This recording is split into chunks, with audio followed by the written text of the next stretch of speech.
How many of you have ever experienced, either directly or through a colleague, family member, the concept of mom guilt? Show of hands, yeah? A little? No? Isn't it interesting that I haven't had to define it for you, this mom guilt notion? I haven't told you what it is, but a lot of us, parents, family members, friends, understand what it is, this intense need for balance between work and trying to be there for your kids, trying to be there for your family, always juggling, continuously juggling. I see that more and more in the moms and dads I speak to today, this concept that no matter how much time, effort, and energy you put into your children, it's never quite enough. And you're always falling a little bit short. You could have given them a little bit more time here. You could have spent more effort there. But somehow, in a continuous movement, it falls short. So today, I really wanted to talk about mom guilt and bring in the power of meditation and mindfulness and this incredible impact that it could potentially have on this intense concept.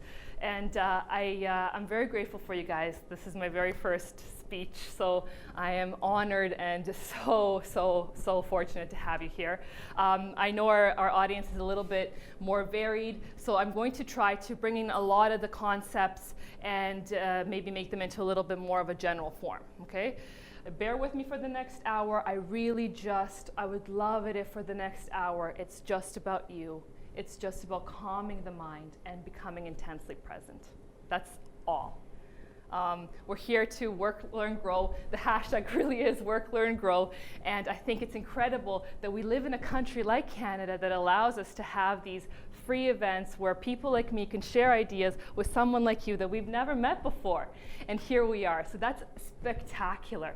And if you take even one thing from me today and you can maybe apply it or tweak it into your life, then I think we've all gained. So I'm grateful. Now let's talk about your life a little bit.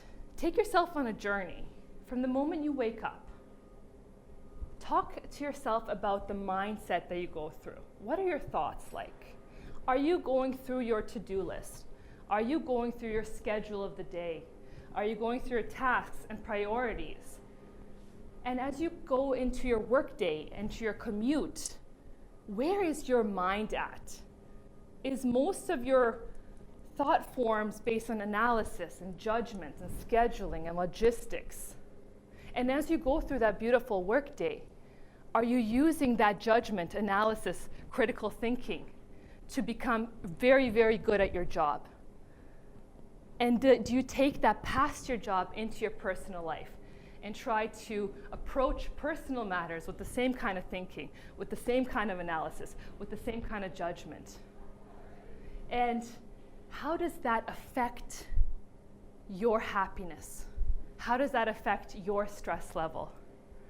I think that we have an incredible opportunity to tap into ourselves, really look at ourselves, see where our mind goes throughout the day, and look at the little fragments of thought that make up our minds. And actually, at the end of the day, how does your day end? How does your you time, what does your you time look like? Right? What does the time at the very end of the day, before you're about to go to bed, what does that look like and what is that comprised of? Are there still thoughts there? Is there still planning there? Are you in tomorrow already? Are you in yesterday, coulda, shoulda, woulda? And what makes up the actual fabric of the thoughts of your life? And most of the people that I speak to, incredible, talented, amazing people who use a lot of their technical skills from their workplace into their personal lives. And there is yet something to be said about the sense of being fulfilled, the sense of happiness, the sense of completeness that I believe is missing when we're just using our thinking and our analysis and our judgment. And if I were to ask you, if you could have a conversation with yourself 20 years from now, we have a light beam coming down, and it's yourself, and it's you 20 years from now, and you look at yourself and you ask yourself, are you happy? What would be that answer? Right? Not from I'm happy with my job, but I could stand to lose 5 pounds. Or, I'm happy with my kids, but sometimes I'm stressed out. But I'm talking about the umbrella of your life. Is there happiness in it? And today, this hour really is meant to be about you.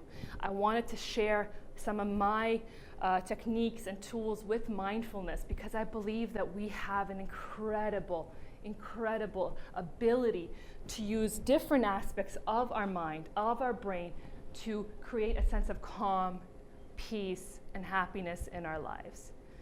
So I just want to say massively thank you. And I would love it if you participated with me. We're a small group today, so if you have any questions, just raise your hand, don't be shy.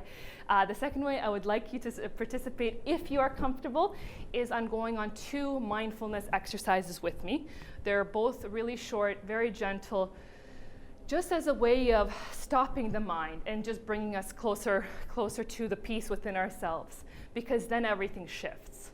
Okay? Everything shifts when we are able to stop the buzzing, the little zzz, I gotta send this email, I gotta call so-and-so, my kids are coming home, I have no dinner ready. When we can stop that intense little buzzing that makes up the background of our minds and just come to peace, something magical happens, okay?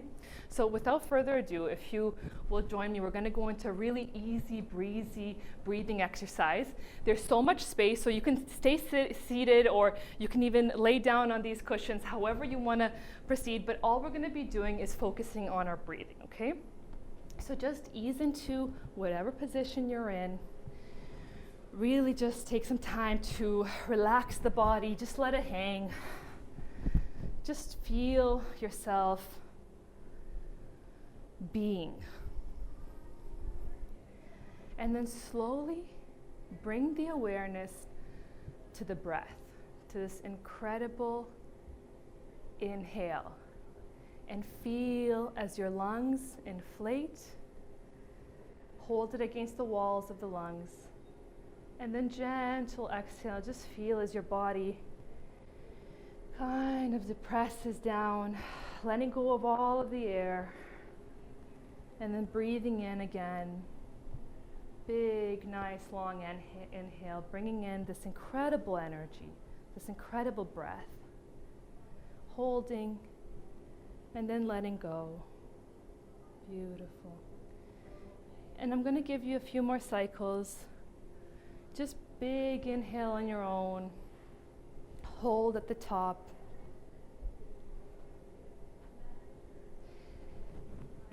Being fully present with the breath as it brings into your lungs and exits your lungs. Letting go of all other thoughts, notions. And as your mind begins to wander, gently just grabbing it by the hand and pulling it back to the center, only focusing on the breath. And giving yourself a few more cycles here. Beautiful.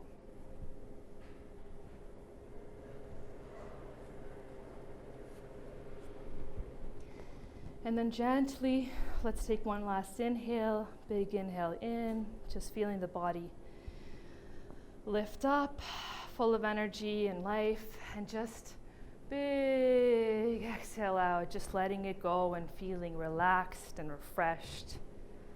And when you're ready, open your eyes and come back into the room. How was that for everyone? I see smiles, which is good. Okay. So maybe you agree with me when I say that the vibration that we came in here with 10 minutes ago and the vibration that we have in this room now are not the same, right? We've done 1 minute of breathing, okay? But we've changed, perhaps, the buzzing into a more dulled buzzing. Maybe we've gotten rid of it, maybe we haven't, but it's a start. So can you begin to imagine what 1 minute of mindfulness in the beginning of your day, at the end of your day, maybe even throughout, would look like for you. And by the way, this is just simple breathing we did. You can do it at any point in time, when you're driving, when you're at a red light, before you're about to make a difficult phone call. This is something that is always really approachable. And all it takes is that first initial decision to say, I'm feeling stressed, I'm just gonna breathe, right? So that's really what the talk is about today. That moment of awareness, I'm getting triggered, I need to get myself out of this state. Okay, so really today I'll go through a little bit of the agenda of what we're going to discuss. I want to discuss the mom guilt. I want to talk a little bit about, is it really a byproduct of being a parent? So do you have to accept it as something that is there just because you're a parent? Is it kind of like sleepless nights? Is it kind of like a busy schedule? Is it something that we pick up when we become parents and we just accept? Okay, and can we do something about it? And then I'd love to explore mindfulness as a notion and really end off with this ability that we really are at the center of our universe and we really create our lives, yeah? And maybe by the end of my speech you'll agree with me, maybe you won't, but that's the beauty of this, exchanging ideas, learning, growing, seeing Liz talk one day and maybe not taking anything from it, but in a month's time remembering something that is useful. And that's the beauty of where we are today, exchanging these ideas.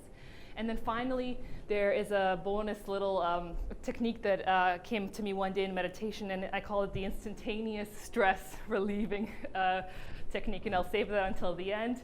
It's just a few seconds long, and it just like, whew, releases all the stress that you may be feeling, okay? So today, I want to pose some massive questions. Who am I? Am I happy in my life? How do I show up in my life through my thought forms? Am I a kind of person that I am happy to be, that I'm proud to be? And is everything that I've been creating bringing me fulfillment? Okay, I'm not talking about your career. I'm not talking about whether you're a great friend or a mom or whether you're really smart. I'm asking at the end of the day, when you look at yourself, really look at yourself.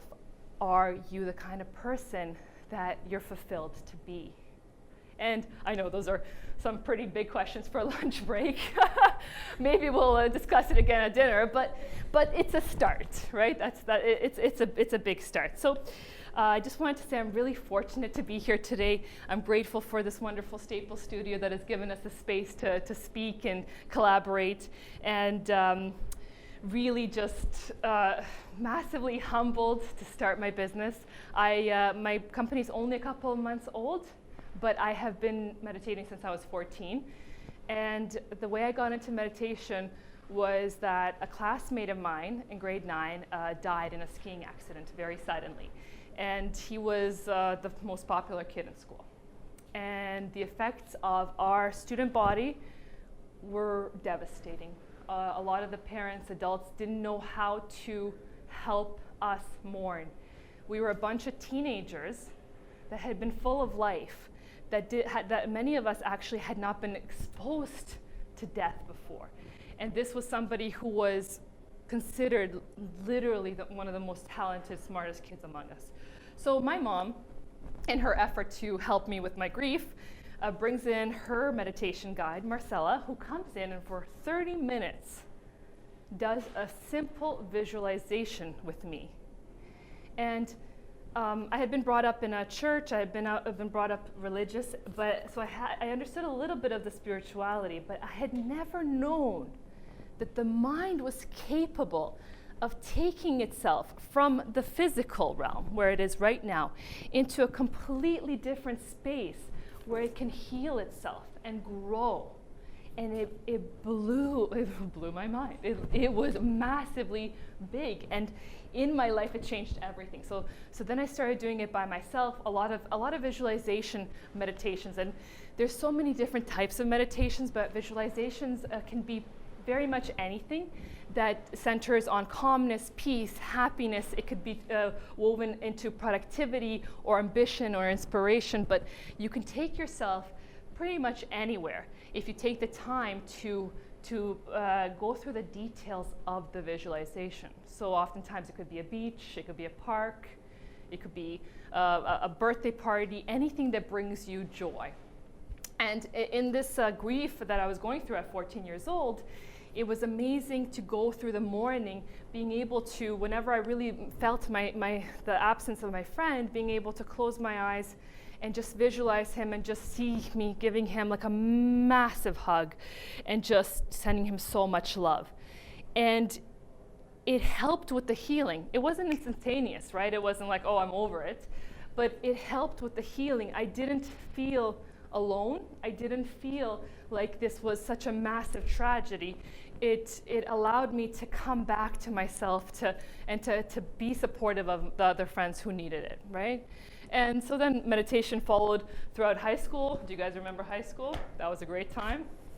Awesome time, trials and tribulations of that, and coming into your own, and the judgments and everything that the kids have for each other, and trying to figure out your spot in this world as an adult. And I was writing this speech, and I was thinking, my goodness, the implications that we could have in schools today of meditation and coming back to yourself and dealing with your growth as a human being within yourself, and not having to go through all of the hardships alone, really isolated of high school. And in university, I decided I didn't really want to live this life. I wanted to be in Hawaii, so I left for a little while, stayed in Hawaii for 6 months, and then realized I was not American nor had papers, so came back. And but that was a pretty big lesson to learn for anyone wondering if they want to live in Hawaii. Then I was faced with the sudden loss of my mom at 21. And that was a pretty big challenge to go through. But again, the meditation was always there. And there were times where it was a habit, and there were times where I decided, no, I'm going to think through this, or I'm going to ask for advice, or I'm going to read books, or I'm going to go outside to get help for whatever I'm dealing with. And in those times, I can say I was okay, but it did not solve the fundamental wholeness that I felt going back to myself, really looking within for the solutions. And so I continued doing it on and off, but really the biggest kicker was becoming a mom, right? Becoming a mom last year, that was massive. Holy cow. I don't think I was prepared. I speak to a lot of women, and they say no one was prepared. You know, I remember talking to my friend, asking her about the labor, because I was really pregnant. I was asking her, Karen, how is the labor? You know, I hear it's really intense. And she just looked at me and she's like, the labor is easy. It's everything else after. And that's when I was like, no, Karen. And she was right. She was absolutely right. Postpartum, wow, that hit me like a massive train. Postpartum took me right into the first few months of it, and the whole time I didn't know. My husband kept telling me lovingly, I think we have to talk about this. I think you might not be, you know, in the best mindset. And I was like, you don't know, I'm okay. But now, on the other end, I can actually say I was not okay. But it took time, and it took me looking within. And around 6 months, there was a massive identity crisis. Who am I? What is the purpose of my life? Operationally, I was a mom. I was staying at home, taking care of my son, cooking dinner and cleaning the house and being present for him. But on a macro level, I couldn't answer the question of who had I become. Had my identity all of a sudden changed as a result of it? And that was a big question to go through. So then I started speaking to other moms. I started asking, how do they cope with things? How do they deal with things? And I realized that a lot of times postpartum may or may not take someone right into the mom guilt. And this concept of mom guilt was incredible. That you would feel somehow like you are lacking as a parent because you're not giving enough time or energy or effort. And I remember a friend of mine, again, was telling me that, you know, the mom guilt is real. Like that, those were her words. She's like, Liz, it happens. The first day I put my kid in kindergarten or daycare, I was so sad. I couldn't deal with it. And for me, my son was only 2 months old at the time. I couldn't quite understand her. I was like, he's with me all the time. I don't feel guilt. It's not going to happen. Right? I was really smart. And then in the back of my mind, I'm like, well, now I know about it. Maybe somehow knowing about it will help it not happen. But when it happened, holy cow. Flash forward to the night that we were, the eve of the first night of the daycare of my son. My husband and I are packing his little daycare bag, and I am desolate. I am sobbing, crocodile tears. It's an awful, awful moment, and I'm asking ridiculous questions. I'm asking if the daycare provider will know that he's hungry. Oh my goodness, will she know he's hungry? What if he's not comfortable? What if he wants to come home? Oh, and I'm crying. And then finally, the question that kind of like wakes me up is, will she know that he's tired if he rubs his eyes? Would you guys know a baby's tired if he or she rubs his eyes? But in that moment, it was catastrophic for me because I was the mother leaving her son to go back to work, and I wasn't there for him. Oh my gosh, it was terrible. In that moment, I started laughing at myself because I was being completely ridiculous. But there was still this other aspect of being quite torn. So this balance, this duality of, holy cow, on the one hand, we do everything for our children, right? And we always mean to do the best we can. And we know that. But on the other hand, there is this shadow almost of self-sabotage, right? That comes in and says, but where were you for his play? Did you come to his hockey game? Oh no, you had a meeting, you had a phone call, you had to do a million different things. So it's like this balance of two things within us conflicting. You're a great parent, but you're not the ideal parent. And if you're not a parent, maybe like my friend Leanne, you can definitely relate that to something where you're lacking in your life, this ideal sense of self, whether it's for health or career, whatever, and then where you are today. And just this gap, this consistent gap of I could be, I would be, I should be, and this general unhappiness, right, that we put ourselves through. And I believe that meditation really has this incredible ability to bring us back to ourselves, really, really bring us back to who we are and calm down that nagging critic.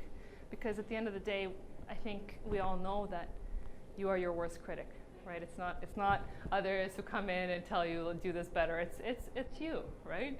So how do we calm down that voice? So before we continue, I wanted to introduce another mindfulness technique, okay? This one is going to be called the body scan. So we're going to be in meditation for about 5 minutes, and I invite you to join me because I think it's quite a lovely activity. But again, you could do it sitting down, or you can lay down on one of the cushions here or up there, and just really just ease into your body and just completely let your mind and body rest. And just focusing here on the breathing for a few cycles.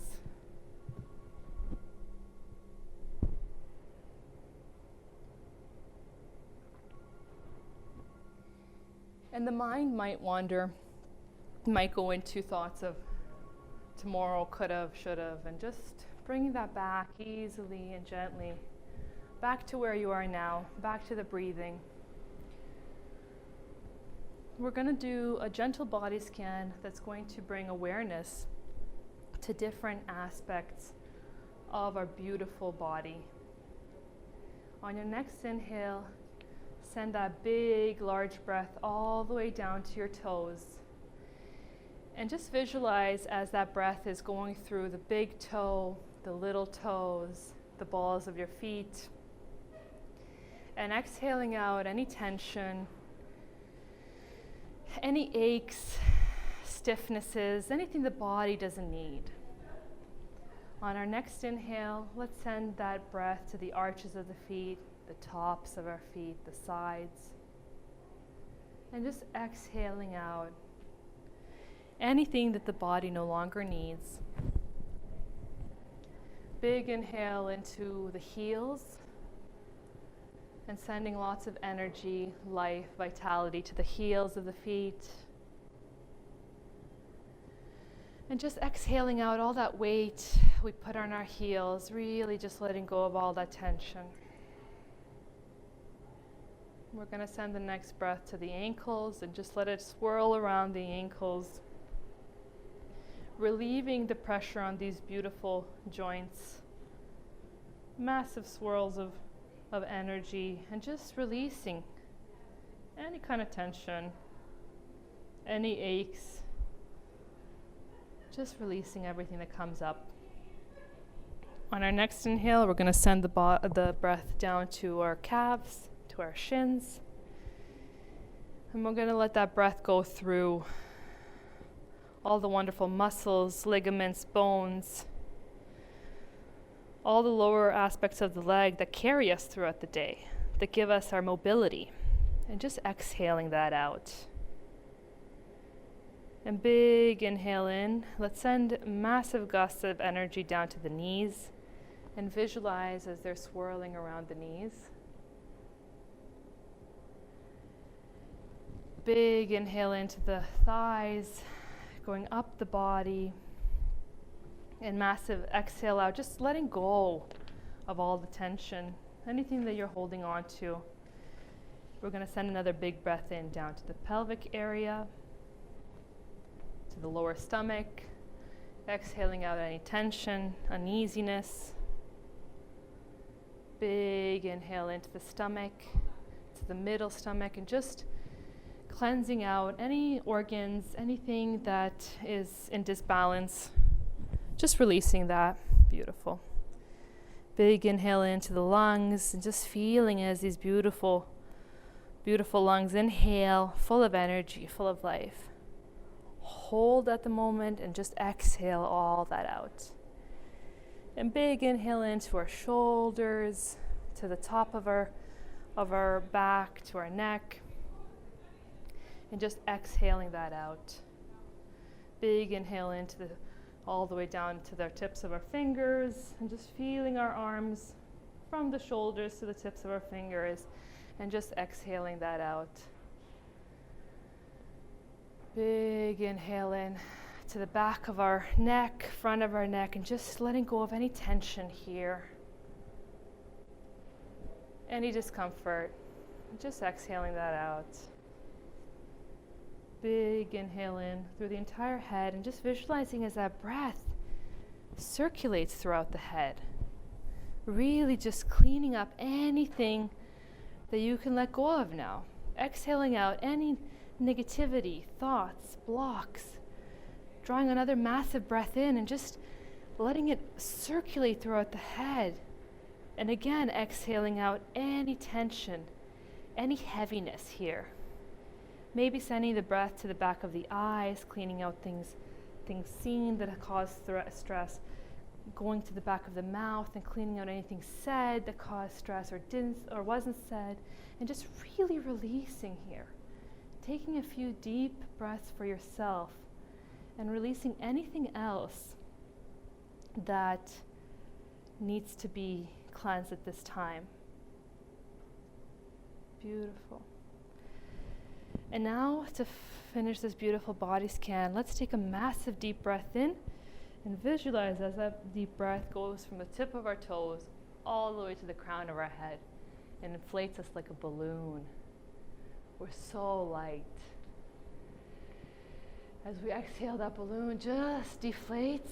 Beautiful. And then another big inhale. Just completely fill up your entire being of this beautiful, magnificent breath.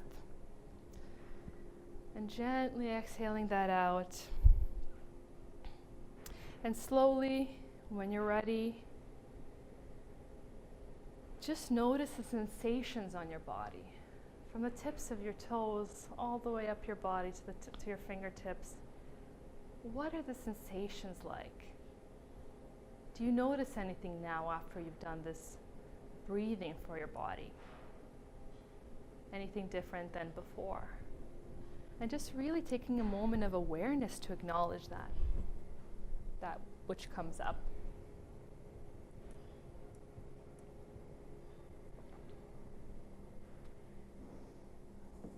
Beautiful.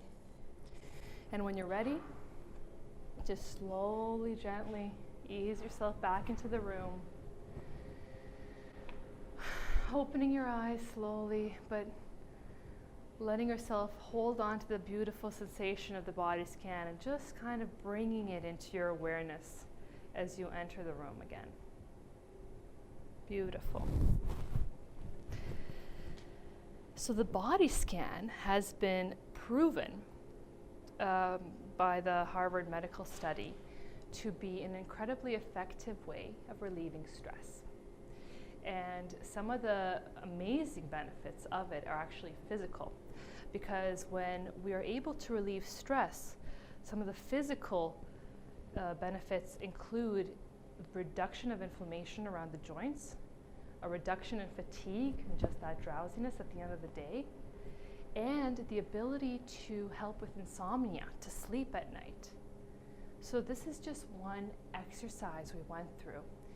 If you want to try it on your own, there are so many wonderful guided meditations too. It could be done in 5 minutes, which is pretty much what we just did. It could be done in 30 minutes if you visualize in detail all of the aspects of the body going up. Or if you only have a couple of minutes, you can just go quickly and scan, right? But the effect is always there. The benefits are always there. So when it came to my own practice, I didn't really talk about meditation when I was younger. I thought it was considered to be a little bit more, I guess I thought I would be judged for doing it. I thought it was something related to Eastern spirituality that a lot of people here in North America wouldn't understand, so I kept it to myself. But in the last 10 years, neuroscience has caught up with the aspects of meditation, and we're only now beginning to understand some incredible benefits and assistance of what the mind can actually do for our life, both psychologically, physically, mentally, emotionally. Some of the incredible benefits of meditation include a promotion of self-awareness, a happiness level, a decrease in stress and anxiety. The Harvard Medical School in 2018 released a study that proved that the meditation reduced stress and anxiety that is linked to depression.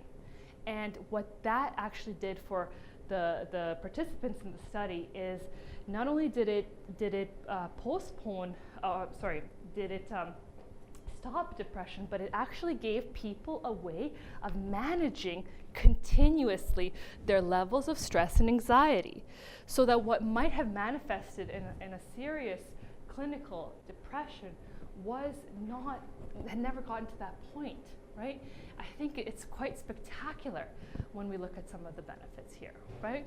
So when I speak to other moms, and when I speak to people who are generally very stressed out and busy, as most of us are, I see that there is a missing link in our day for these moments of mindfulness, because sometimes it doesn't require you to be sitting for 2 to 3 hours meditating. Sometimes all it requires is 5 minutes in the morning and maybe 5 minutes at the end of the day, right? That's just the beginning. And really, as you continue on with your practice, maybe you want to try different types of meditations. I've introduced 2, breathing and the body scan. There are many visualizations, there's counting meditations, and there's so much that is accessible to us today. But it's the decision to say, you know what, instead of approaching my day through the analytical judgment thought process from beginning to end, I'm going to actually give myself a couple of breaks in between and just center, right? Just really, really center. When I became a mom and I started speaking to women about this concept of mom guilt, here my husband gets a little bit offended because he's like, there's also dad guilt. And yes, that's true, there is also dad guilt. But when I started speaking to parents about this intense guilt it almost became something that a lot of the moms, when I spoke to them, they had accepted it. Like, it is what it is. Yes, I feel guilty, okay, but what am I gonna do, right? It's becoming something that you almost take on. You know, when you become a mom, I feel like a lot of times women are more motivated to do physical changes towards their body, like shed the mom weight, get back into the jeans, you know, get back into shape before baby. But when we talk about mom guilt, it's something that is in their day. A lot of women face it every day, especially if they're working busy moms. But it's not, I've never had anyone come up to me and say, hey, let's, you know, I have this mom guilt, what do you do about it, right? But I've definitely had women talk to me about, hey, what do you do for weight loss? You know, what do you do as a diet? What do you do for workouts? And maybe you can think back into your own life and think of situations, whether it's yourself or someone in your life, and how do they cope with it? Because in my experience, it's been two ways. Women, men too, cope with mom guilt, either by justification. Okay, you know, maybe today I can't be home on time, but tomorrow I'm going to do better, or I'm going to give them more time on the weekends, right? So that kind of coping. And another way of dealing with it is just putting it under the rug, just ignoring it. Okay, whatever, it's there, but I just have to focus now. I have to really be present, right? And I think that neither of those are actual solutions for the long term. We deserve to be very happy. We deserve to live this life fully. We deserve to love every single day. And my husband and I speak about this often. If you're at work, be present in your work, be there. If you're with your kids, be present with your kids, be there. Don't sit on the sideline saying, oh, I'm at work, I really wish I was with my son or daughter, or oh, I'm with my son or daughter, but I have a million emails to send. Yes, it's true, both are accurate, right? But what happens is we live half, right? We're not fully in, we're not fully out. And it just creates this incredible sense of unease and unhappiness, right? So that's what I believe mindfulness has the ability to help us be, which is intensely present, right? We start off maybe 5 minutes a day, maybe it turns into 10, but what is the first step to stopping mom guilt is recognizing the trigger. It's not going into meditation or mindfulness.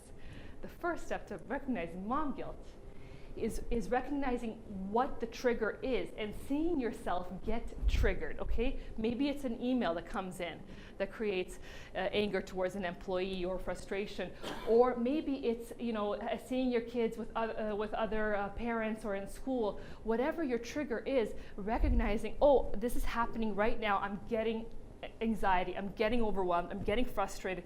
That is the first step. And then deciding, okay, I can breathe. Or okay, I can do a body scan. Or okay, I can just sit here with myself. That's it, just sit here with myself. So that's some of the lessons that I'm trying to convey to moms today, is that it's totally possible to have a society of healthy, happy parents. And that's why the speech today is called The Movement to Shed Mom Guilt, because I believe that in North America, we have an incredible ability to create an example for our children. Can you imagine the life of our kids when they're raised by happy parents? My God, the impact would be incredible, right? Can you imagine the impact of our children when they're raised by parents who are able to help them get present, who are able to help them calm down? I think that we could create something really, really, really beautiful. So I have a couple of things to really just finish off this speech with, and I just, mostly they're messages of gratitude, right? Because a lot of times we walk through life unseeing. We're busy, we're hurrying, we're going from A to B to C. We live with Google Maps and all the apps in our phones, and the days go by. But really, what happens, the magic that happens in life is happening right now, right? Being in this beautiful space, listening to the sound of my voice, but really being present, going home, appreciating what you've built at home. My goodness, isn't that lovely? So just being grateful. And then going to bed at night, realizing that this day was actually a massive win. There was so much that happened in this day. And when somebody asks you tomorrow, how was your week so far? You don't have to say, oh, good, what can you recall? No, you can recall a lot. There were moments of completion throughout it. I think that's absolutely stellar.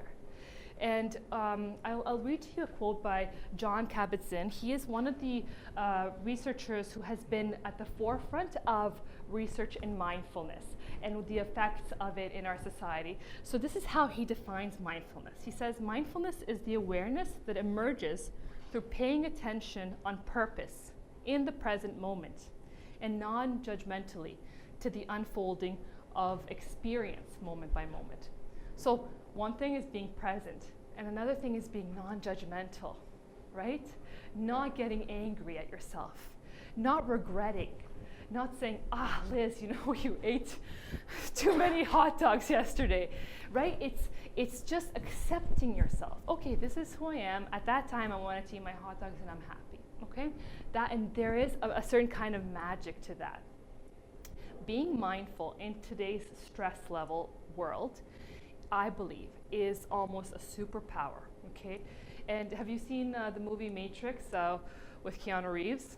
There is this wonderful scene where he's fighting the bad guys. They start shooting at him. And as the bullets come towards him, he can actually see the bullets. And he's able to, do his magnificent movements to move away from the bullets. Mindfulness acts that way in your life. If something's coming at you that's usually a trigger, an email, a phone call, a kid having a tantrum, whatever the usual trigger is, instead of joining it at its energy level, so a colleague coming to you because deadlines are not met, or employees on site are unhappy, instead of meeting it there at its energy level and saying, yes, okay, we have to do it now, I'm going to call so-and-so, I'm going to work late and get it all done. We have the ability to watch as it slows down, approaches us, and then really look at the situation, fully aware of the situation, where it's coming from and why it's happening, and reacting to it from a level of peace. Okay, maybe my colleague's just having a really bad day, but how can I help in this moment? How can I show up in this moment? How can I help my son who's having a tantrum? And that, I think, is such a magnificent power. Okay, so I told you we would do one simple technique for instant relaxation, and this is something that came up for me in one of my meditations. So I'll walk you through how it works, and then we can maybe apply to something like a small trigger or something if you're open to playing with me. Basically, whenever something happens that triggers you, like a sense of stress, whatever that is, the method, it just calls for us closing the eyes and slowly closing the eyes and visualizing almost like a massive windshield wiper as it steers away all snow and rain and sleet. And at the bottom of the closing of the eyes, just seeing a clear screen. And that actually, the metaphor is, right, that as you're closing your eyes, you're pushing away all of the thoughts and negativity, all the stresses. And when your eyes are fully closed, just taking a massive, big, deep breath in and just exhaling. Okay? So if you visualize, let's say, like an email coming through or a phone call that you have to take or something, a small trigger, nothing big, but a small trigger, and then just closing your eyes and exhaling, taking another big, deep breath in. And it takes a few seconds, but already you're in a different state of mind than reacting to it, right? The world doesn't happen to us. The world doesn't happen at us. We actually have the ability, through our perception and awareness, to control our life, right? Do you believe me when I say that? A little, maybe, yeah, okay. Because We are at the center of our world. And when we see somebody who comes into our life and wants to interact, whether it's on a positive or a negative, we are the ones who say, you know what, this is how I'm going to accept you, I'm going to see you fully, and I'm going to hear you. I think that's one of the biggest things we can give another person, the space to be themselves. My husband and I sometimes practice active listening, right? Being able to sit, listen, really, really hear the other person. What are they saying? And then what are they not saying? And what are the tones and messages and silences behind what they're saying? Really hearing the other person, making space. And all of a sudden, a situation that could have compounded into a confrontation or a dilemma becomes neutralized. Simply by you completely understand and you see, you make space for this person. And there is something quite beautiful in that. So as I draw my speech here at Staple Studio to an end, I just want to say again, massive thank you for coming and seeing me today.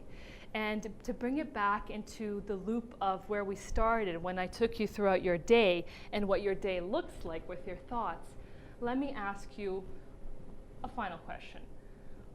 What would your day look like if you started off with a 5-minute breathing meditation and continued throughout your day normally as you would, and then ended your day with a 5-minute breathing meditation?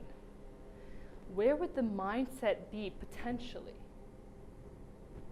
And is that something that you would be open to trying, right? Because you control your life. And you control the mindset behind your life. And we're so fortunate to be living in today's day and age where, you know, there's so much online in terms of meditations, guided meditations, information. If you want to go up and do some research on the studies that I mentioned, that's all available to you today, right?